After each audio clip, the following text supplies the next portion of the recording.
Hey guys, I'm Unblessed Data, and welcome to another review. This time, we have the return of Walking Dead. It's Season 4, Episode 1. This episode is titled 30 Days Without an Incident. So, The Walking Dead has returned. The first episode of Season 4 has been aired. And what are my opinions? Well, I thought it was a pretty good episode. But man, they just threw so much information at you. You kind of just got lost. Like, whoa, what's happening here? So many different stuff. So many changes from the last episode. And it's been 30 days since the last episode, hence the title, but I thought it was pretty good. It was a pretty strong return, but again, it was just so much to, process. It was like, whoa, slow down a little bit. But I think that's good in a sense, and man, they threw a lot of zombies at us, too. I know a lot of people were complaining, oh, there's not a lot of zombies. There was plenty of zombies in this, and even, the iconic walkers of past seasons, like the well walker, the bicycle girl, there was a lot of cool, zombies like that in this episode also. So, it's kind of cool to see them, focus more on the zombies. And, yeah. So, the episode, in all, I thought was pretty good. I did enjoy it. But I hope it kind of goes more story-driven from this point. And, yeah, they can still throw in zombies and everything. I just would rather have it that way. So, before I get right into the meat of this episode, I just want to let you guys know it will contain spoilers, my review. So, if you don't want to know what happened, watch the episode and come back. So we start off with Rick. He's listening to an MP3 player. I don't know how that's possible, solar powered or something. He's listening to some music and he's digging with a hoe in the garden. So obviously there's a garden now in the prison where they're kind of sustaining all their food.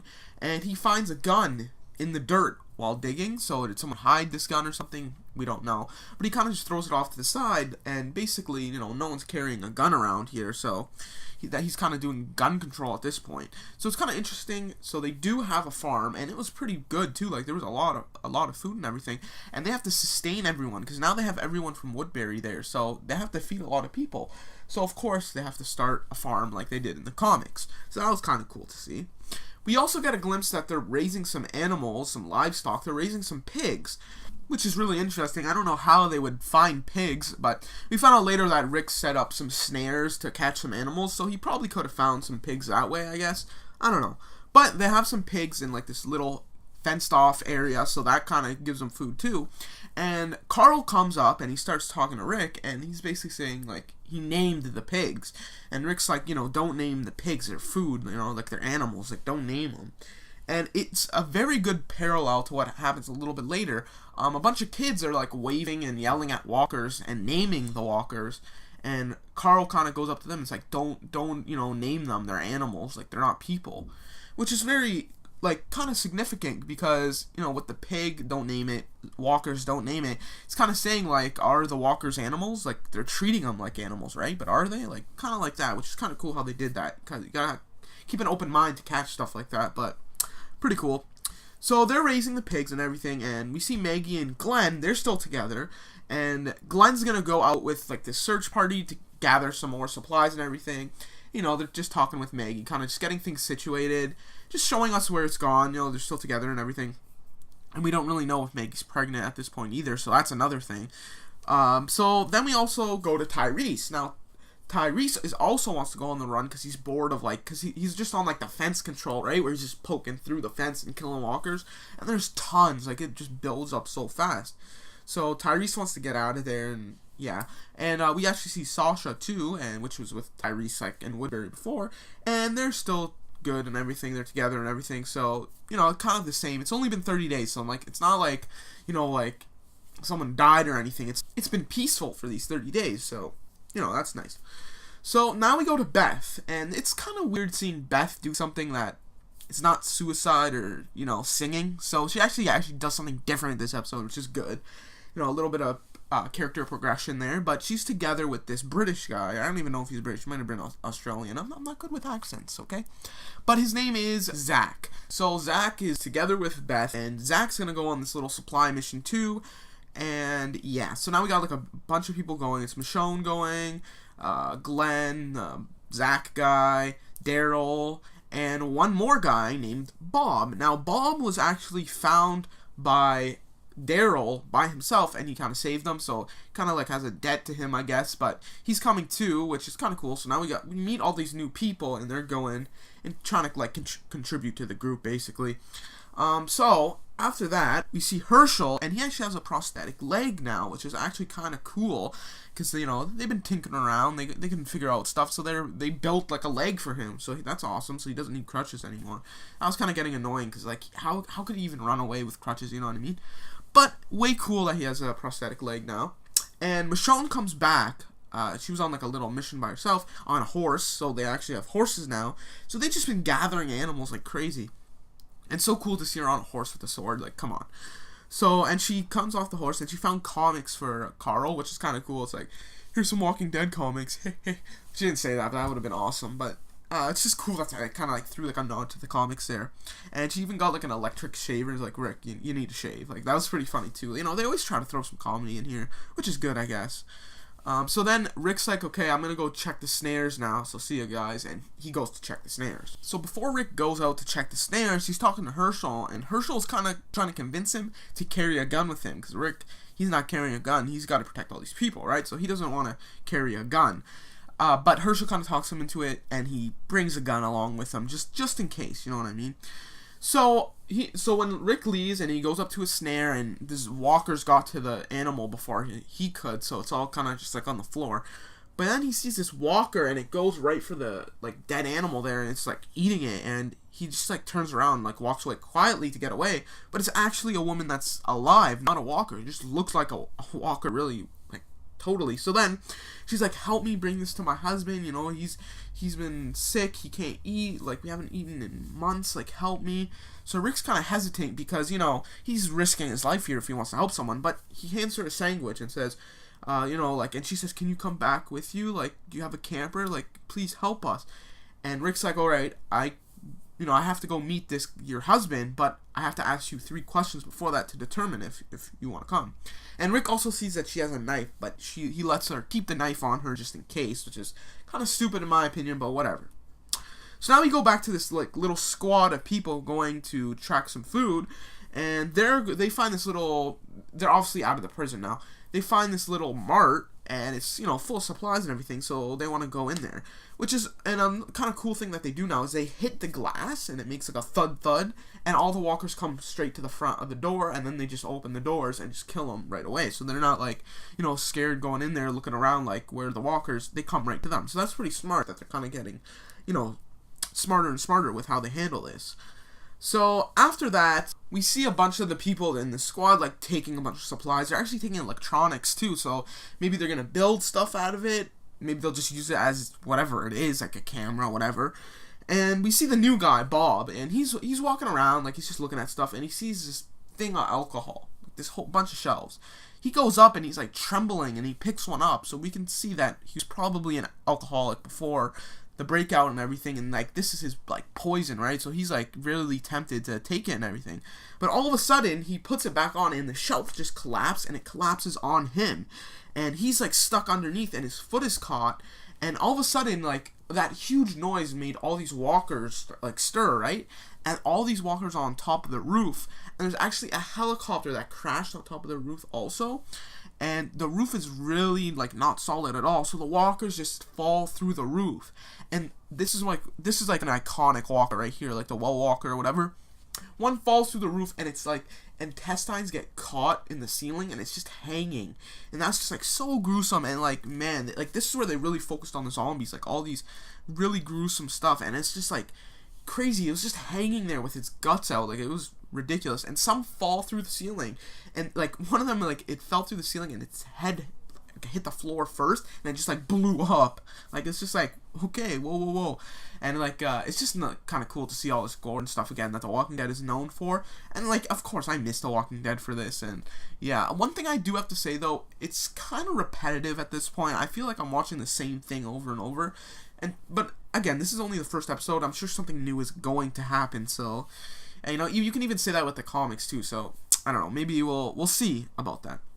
We go back to Rick and this woman, and the woman keeps talking about her husband, and his name is Eddie.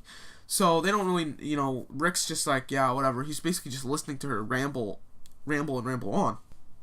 we go back to like the squad in the shop, and like a bunch of zombies are on top of Glenn, and he just like shoots them, pulls them, smashes them. Like we see all this stuff, and the walkers are still smashing on the floor, like they're just falling on the floor like a bunch. Michelle's running around with her katana, like slicing, decapitating walkers. But Bob is still under the shelf. He's caught under the shelf. No one can help him. And the helicopter is now slowly breaking through the roof. So, like, this whole place is going to collapse with this helicopter on top also. So, yeah, what are they going to do? So, they pull the man out of the shelf. A bunch of people, like, lift up the shelf, pull him out, pull Bob out. But Beth's, like, boyfriend, Zach, he actually gets caught, and a walker bites him, and he falls, and they're just all on top of him. He's gone. So they run out of the store, everyone that's remaining, and it just, the whole thing collapses. So that was, really cool scene right there. But, and this Zach guy, it was kind of obvious he was gonna die because he's not playing a big role. And I mean, it was just to like guys like basically remind you like it's still dangerous out there, even though they've been living 30 days without anything. It's still dangerous. And even like we even seen Carol, and she's like having like basically like a soup kitchen at the camp. At the prison, and she's like giving food to everyone. There's like benches, like it's like a little society basically, which is, everything's peaceful, but then, someone dies. It's like, you got to remember, keep your eyes open. So Rick arrives at the camp with this lady, and there's no one there. This Eddie guy, he's not even there. So this lady is just crazy, and this lady jumps up, tries to stab Rick with her knife, but Rick pulls out her gun and just, points it at her like, this isn't gonna happen, like.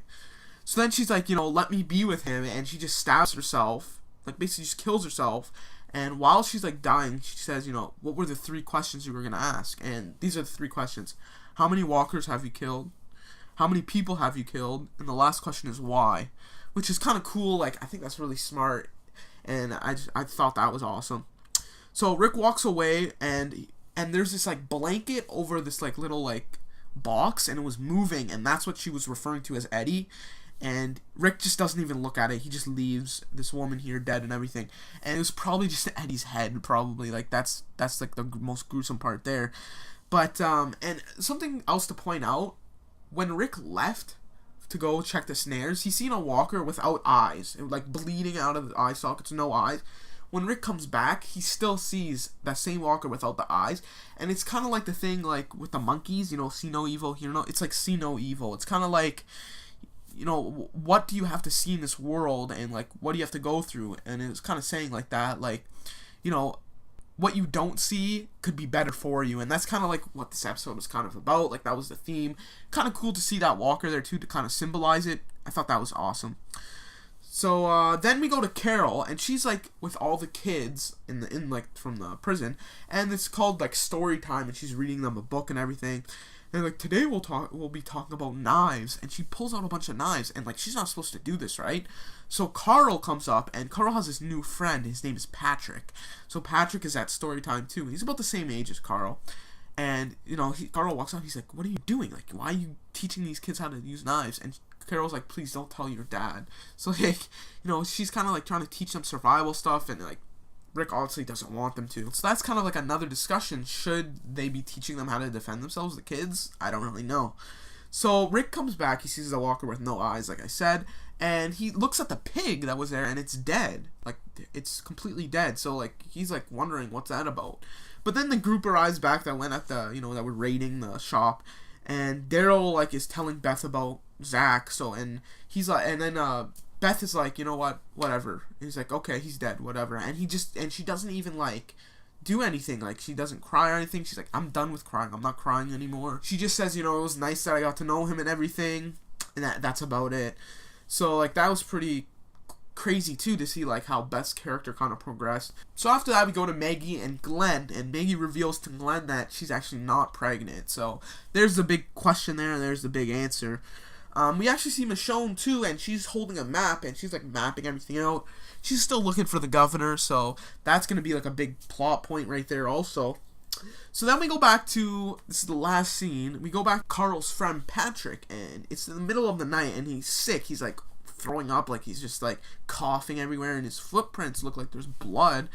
And he just goes to the shower rooms, and he's like pumping the water, which is kind of cool to have showers too.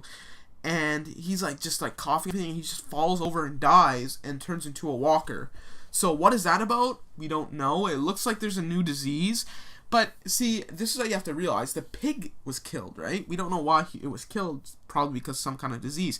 I'm sure there was other pigs, so some of them ate the pigs, obviously, and maybe there was some kind of disease in the pigs, and, you know, Patrick just happened to eat the pig, and now he's sick and dead. Now, it doesn't mean that, like, it doesn't mean there's, like, a walker problem or anything. No, it's just, like, if someone dies by natural causes, by sickness or anything, they get turned into a walker. So, Patrick probably was just sick, just had a normal sickness, died from it, and now he's a walker. That's how the episode ended. So we got a lot of questions that need to be answered. You know, there's going to be chaos in the next episode. There's a walker in the prison. I mean, it's going to bite some of these people. Like, they don't know how to, like, handle themselves, like, take care of themselves. So, like, especially, like, the people from Woodbury. So, what's going to happen? I don't know. There's going to be chaos, like I just said. So, very interesting first episode. It was pretty strong. I liked it. Didn't think it was, like, amazing, like, the best thing in the world, but I did enjoy it. So, it's going to be interesting to see where the season goes, because now it's really straight far from the comic. So, very exciting stuff, guys. Leave your thoughts and comments in the comment section below. What did you think of this episode? Did you like it? Did you love it? Hate it? Never want to see it again? Tell me. So, thanks, guys, for watching. Don't forget to rate, comment, and subscribe, and I'll talk to you guys later. See ya.